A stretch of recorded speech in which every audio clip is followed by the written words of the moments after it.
Welcome to the Leading Hope Podcast with Kevin Jack. Your influence will lead people somewhere, lead them towards hope. Everyone has 20 minutes to learn to become a better leader. Make it count. Welcome to Leading Hope with Kevin Jack. I'm your host, VJ Williams, here with my friend and pastor, Kevin Jack. Thank you for joining us and taking time out of your day to become a better leader. Normally, this is the spot where we tell you that this comes out every Wednesday, and it still does. Still does. But in the future, very soon, starting, what's the date, Kevin? February 10th. February 10th, we're going to begin going live. We'll probably go live at around 11:20 to just greet everyone and hang out with you guys. But 11:30, the show will start, and it's going to be on Facebook and YouTube. How about that? Yeah, buddy. Yeah, buddy. So we're really excited about that to say, hey, we'll start the stream a little early so you don't have to worry about catching it right away. But then we'll officially begin kind of the regular with the intros and all the other stuff at 11:30. And we're excited about this for the chance to interact more, to answer some direct questions on the episode that day. So you will still be able to access it later on that day? It will or probably Thursday? be later on that day is the goal. It might come out Thursday morning early, but we'll figure that out and let you know. Okay, so by Thursday morning, you'll be able to access it on your regular podcast network.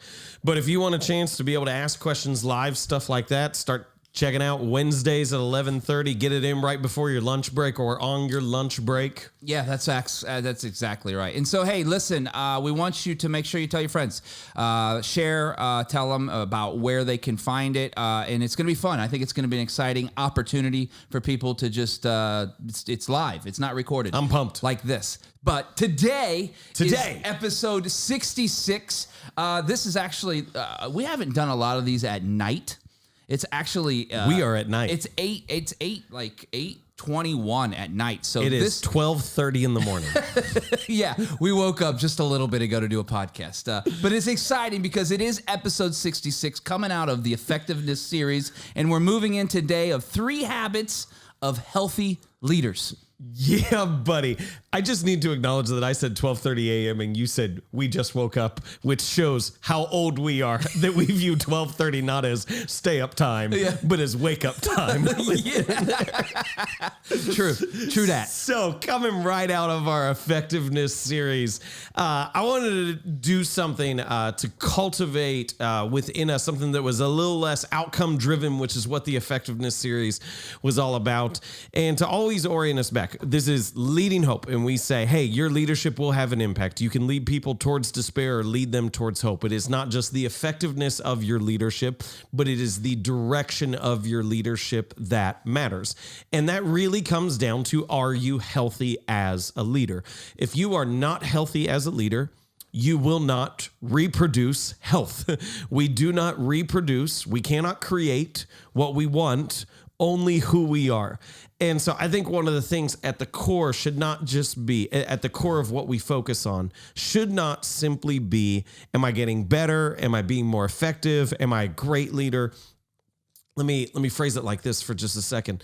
There is a difference. Jim Collins had a book years ago called Good to Great. And one of the difficulties within that title is greatness is a statement on the level that you're in. Goodness is not a statement on your level. Good is a statement on your quality. And so the real, I'm not going to dissect Jim Collins. He's good. He's well beyond me. Yeah. But it's not just moving from good to great. That would be moving from average to great. Our desire as a leader is to be good and great, to be great at what we do and qualitatively to be good in how we're doing it. And so I want to talk about 3 habits that you need to be a healthy leader. 3 habits, and these aren't complicated. They may be slightly unorthodox in terms of what you've heard before, but 3 habits that I think are absolutely essential if you're going to be healthy. Habit number 1 is solitude. You need to have time by yourself. And that is not just to do work. Yes, you do need solitude. You do need some sense of isolation in order to actually do work that you're not constantly bombarded by the problems of the day. But the solitude actually enables you to think. It enables you to reflect. It enables you to have some self-awareness. It enables you to cultivate your own thoughts. In a typical day, we're recording this on a Monday. A Monday in the office for us at church is just chaos. It is nonstop, in and out, meeting, running into someone's office. And we get a lot done on a Monday. Mondays are effective. Mondays are important. But Mondays do not create self-awareness. Nope. Mondays are just get stuff done and move through. And there's that piece that you have to have solitude in order to gain that self-awareness, which enables you to grow. Another source on this that just kind of reiterated the importance, Brene Brown says this: solitude is not the reward for great leadership, it's the path to great leadership. Solitude is not the thing that you get to do if you're really, really good. Solitude is what enables you to get to that point to begin with. And so this is how I view it. If I could put it as a bottom line, solitude protects from reproducing your toxic traits. If you stay in the rush constantly, you will reproduce the most toxic parts of your character and personality without an awareness that you're actually doing that. Solitude is the filter that reduces and can even eliminate the toxicity of who you are and what you're creating. And so this don't hear this as, oh, I've never been alone. I need to do a 3-week-long retreat at a monastery. Don't do that.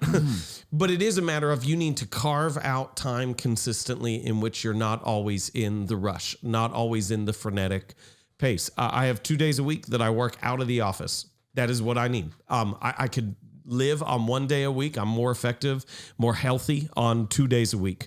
And so that's habit number 1, is solitude. Habit number 2, if you want to be a healthy leader, to reproduce health, habit number 2 is gratitude. Now, I want to give as a side note here, in faith, we refer to this as praise. Okay, there is a difference. If you are a person of faith, you don't have a gratitude journal, you have a praise report, because our gratitude, if you are a believer, has a direction. It has a source. Oh, that's good. It has someone who we are grateful to. And so if you're a person of faith, don't cultivate the task of saying, I need to have a gratitude journal of counting all the things I'm thankful for. You need to count the one who you're thankful to for all the things that you're thankful for. So that's a side note. And you can call that either way. You can call it gratitude or praise. I want to make that universal for anyone. And I don't want to get into specific teachings on gratitude because there are thousands and thousands. There have been so many books. There have been Oprah Winfrey shows that are all over gratitude. I'm not going to get into how you can do that of gratitude journal, all this. Okay, you can figure out your own system. But this is why I believe that's so important, is gratitude protects against entitlement. While solitude protects from reproducing your toxic traits, gratitude protects against entitlement. And entitlement is just one of those things. We need to get more comfortable with entitlement language, because it's the thing that we always lob at someone else, that we see entitlement in others, but never entitlement in ourselves. And entitlement is, I rightfully deserve this. I should be treated this way. I do deserve this privilege. They shouldn't ever treat me like that. And I don't just mean as a self-respect. I mean, they should esteem me more. And I believe that so many of us unknowingly suffer from entitlement. And what you need is not more respect or a better position. What you need is gratitude. What you need is praise. Entitlement causes us not just to lose the joy of our work. Okay, that's part of it. That when you're entitled, you will not find joy in what you're doing because you believe everything you deserve. Entitlement causes us not just to lose the joy of our work, but is the precursor to moral failure. Now, 20 years ago, we would care about that phrase moral failure a lot more. We don't seem to care about it that much because there are many people who experience moral failure and yet continue on. And and they live worse lives because of it. I believe they have more toxic leadership that isn't a joy to them because of it. But when you have that sense of entitlement of this is rightfully mine, you begin to claim things that are outside morality and believe they are rightfully yours as well. And so many times people think like, hey, if I'm going to protect from moral failure, I need accountability or I need this. And I'm not saying those are bad things, but I think even more so, you need gratitude, you need praise. Gratitude is specific thankfulness for specific things that creates a spirit of thankfulness within us. And so if you want to be a healthy leader, you need gratitude. Third habit that you need for healthy leadership is confession. Healthy leaders need confession. And there is a difference between confession of your faults and failures and awareness of your faults and failures. And the difference is your willingness to acknowledge them. I think all of us would intuitively say, none of us are that narcissistic on the surface to say, I have no faults and failures. I have done everything perfectly right. Like none of us would say that. But here's my question. When is the last time you owned a failure? When is the last time you owned a mistake? When is the last time you owned a fault? When is the last time that you were aware a deficiency in your character created a problem? And that is so important, not just to intuitively be aware, but to specifically acknowledge our mistakes, faults, and failures is so important that we need to acknowledge when we're wrong. Where did we take an action that was off? Where were our motivations not right? Your decision may have been right, but your motivation may not have been. Were you ignorant of something you should have been doing? That you just need to own it and say, I didn't realize that, and it's my fault. I'm going to throw in one scripture for today. In James 5:16, it says, confess your sins to each other and pray for each other so that you may be healed. It says, if you look throughout the pages of scripture, what it teaches oh so clearly is that when we confess to God, we are forgiven, but when we confess to each other is when we're healed. And I believe confessing your failures is one of the quickest way to move forward in your development. There's 1,000 other things than that. I don't want to make it that simple of it restores the relationship. It creates authenticity. It develops trust. But at the very, very least, it helps you move forward. And as James says, hey, confess so that you may be healed. So these are maybe some of them were on your list. Maybe gratitude was. Maybe my guess is confession wasn't because no one really makes a big deal of it. But I want to emphasize, these are not the habits of effective leadership. That's what the entire last series was. But these are the habits of healthy leadership, not necessarily to help you be great, but to help you at least be good, whatever level you're at. Yeah, that's, I think, a natural place for us to start is gratitude. It seems like just a natural place for any individual to learn how to be a better leader. And then you get into the confession stuff, which is just powerful. And we'll talk about both of those in just a second. But let's hang out with the solitude habit, because I think that's hang the one. Hang out with the solitude. Hang out with the solitude. I think that's the one. So let's take it from the perspective. So maybe someone's watching now and they're like, oh, man, that sounds great in example, but to live that out practically, they're saying, okay, I have to be in the office 5 days a week. Yeah. My job requires it. Yep. Whatever it may be. They're thinking, well, and I also have a family. So where does that solitude come in? How do they practice solitude? Oh, beautiful question. And I you. can answer this. Oh, good. Because the solitude, I learned, it doesn't matter what your stage of life is. Doesn't matter how hectic or crazy your family is. So let me say, so my spot right now for young kids. And what I've learned is that I can still be selfish with my time, but there is a right time for me to be selfish with my time. Yeah. If I'm going to be selfish with my time, it better be before 6 a.m. or after 10 p.m. And the rest is off limits. Yeah. Like it needs to go to work. It needs to go to family. It needs to go to something within there. And I am much better. I'm sharper. I'm healthier when I have some time that is by myself. Oh, yeah. Some of that's reading, so maybe exercise, maybe something else. But I've got to carve it out outside the bookends of where my family and job need me. I can't say I'm gonna have solitude between 10 and 11:30 on a Monday. Yeah. Because that's crazy. I'm not going to say I have solitude at 8:15 at night because the kids are getting put to bed. Yeah. Yeah, that's great. That covers it on that front end. Now let's talk about the other side of what people would come up with, which is, okay, I need a lot of solitude at what, and the obvious is eroding relationships by spending all your time by yourself. What are things that you need to guard against on the other side of solitude where you're just spending all your time alone? So, all right, I'm gonna not give proper time to this. That's fine. But let me touch on it and maybe you can improve. I think self-care, as it is commonly used, is really self-indulgence. Now, hear me clearly. I'm not saying I don't believe in self-care. Right. I'm not saying I don't believe that you need to get yourself into a healthy spot. But just for me, self-care is about enough sleep, proper nutrition, time in scripture, time in prayer, like exercise. Yeah. That's self-care. Yeah. Self-care is not, I indulged all this time. And I'm not going to name things because I know people would immediately be offended the first hobby that I named within there. So I'm just going to stay clear of that. Smart.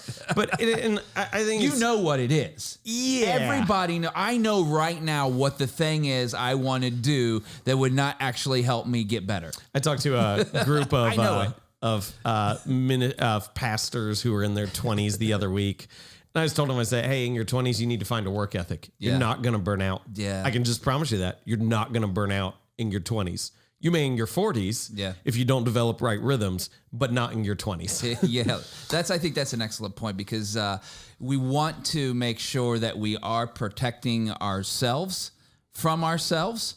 But at the end of the day, I think you hit it right on the head. You can be selfish with your time in the proper spots. Yes. We need to make sure that we do that. I think that's a great point. The other thing that you said, I was so entitled for most of my 30s, right? I worked hard, you know, my late 20s, got a great role in a corporate tech job. All that stuff. And by the time I hit 35, I was like, oh, I should be director. I should be this. I should be that. And entitlement. I've been working at this job for 2 years. How am I not promoted yet? Yeah. And it's funny what, and that is when you said precursor to moral failure. Boy, you hit the nail on the head. Talk more about that because I think entitlement and without praise leads to devastation. Oh, absolutely. Absolutely. And so just put it at the most basic core.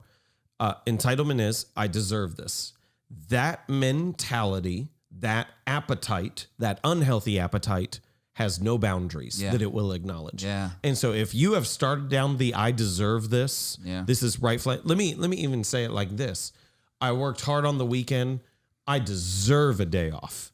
A day off is a gift. Yeah. I'm not saying that, like, hear me. I practice Sabbath within there. I'm not saying, oh my goodness, like I'm not going against that. Day off is a gift.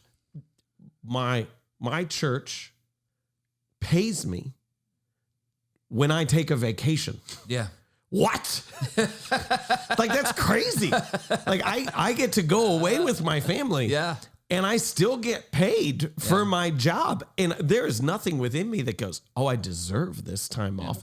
No, I need it. Like it's healthy for me, but I don't deserve it. It's a gift. And so if there is cultivating within you that mentality of I deserve this, this is rightfully mine, there are no boundaries to that appetite. And it will keep exploring new things. Yeah, that's a great point. Yep. Gratitude is so understudied.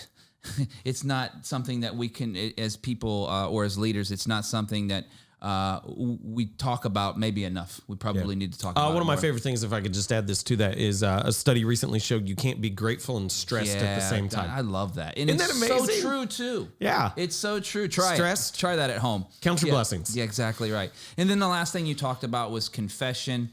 Actually, I'll just, because we're running out of time here, let's just bundle this all up here. Man, I don't know about you. Actually, I do. But there's times in my life where all three of those happen at the same time.